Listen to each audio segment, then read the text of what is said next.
بسم اللہ الرحمن الرحیم۔ السلام علیکم دوستو میدان عرفات میں حضرت محمد صلی اللہ علیہ وآلہ وسلم نے جو خطبہ حج دیا تھا، آئیے اس خطبے کے اہم نکات کو دہرا لیں، کیونکہ ہمارے نبی کریم صلی اللہ علیہ وآلہ وسلم نے فرمایا تھا کہ میری ان باتوں کو دوسروں تک پہنچائیں۔ اے لوگو سنو، مجھے نہیں لگتا کہ اگلے سال میں تمہارے درمیان موجود ہوں گا۔ میری باتوں کو بہت غور سے سنو اور ان کو ان لوگوں تک پہنچاؤ جو یہاں نہیں پہنچ سکے۔ اے لوگو، جس طرح یہ آج کا دن، یہ مہینہ اور یہ جگہ عزت و برکت والے ہیں، بلکہ اسی طرح دوسرے مسلمانوں کی زندگی، عزت اور مال حرمت والے ہیں۔ تم اس کو چھیڑ نہیں سکتے۔ لوگوں کے مال اور امانتیں ان کو واپس کرو، کسی کو تنگ نہ کرو، کسی کا نقصان نہ کرو، تاکہ تم بھی محفوظ رہو۔ یاد رکھو، تم نے اللہ سے ملنا ہے اور اللہ تم سے تمہارے اعمال کی بات سوال کرے گا۔ اللہ نے سود کو ختم کر دیا، اس لیے آج سے سارا سود ختم کر دو، معاف کر دو۔ تم عورتوں پر حق رکھتے ہو اور وہ تم پر حق رکھتی ہیں۔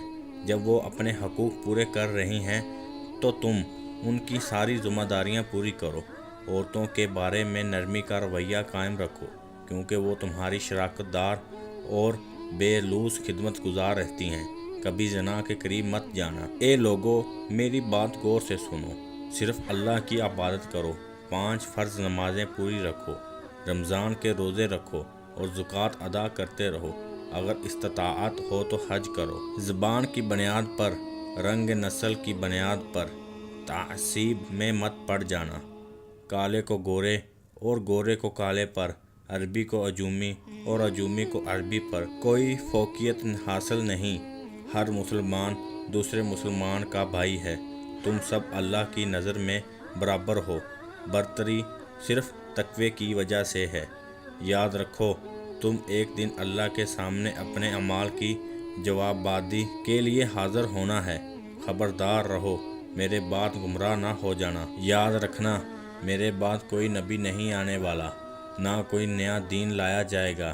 میری باتیں اچھی طرح سے سمجھ لو۔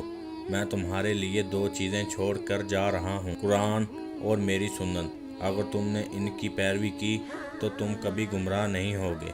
سنو، تم لوگ جو موجودہ ہو، اس بات کو اگلے لوگوں تک پہنچانا اور وہ پھر اگلے لوگوں کو پہنچائیں، اور یہ ممکن ہے کہ بعد والے میری بات کو پہلے والوں سے زیادہ بہتر سمجھ رہے ہوں اور عمل کر سکیں۔ پھر آسمان کی طرف چہرہ اٹھایا اور کہا، اے اللہ، گواہ رہنا، میں نے تیرا پیغام تیرے لوگوں تک پہنچا دیا۔ اللہ تعالی ہمیں ان لوگوں میں شامل کرے جو اس پیغام کو سنیں، پڑھیں اور اس پر عمل کرنے والے بنیں اور اس کو آگے پھیلانے والے بنیں۔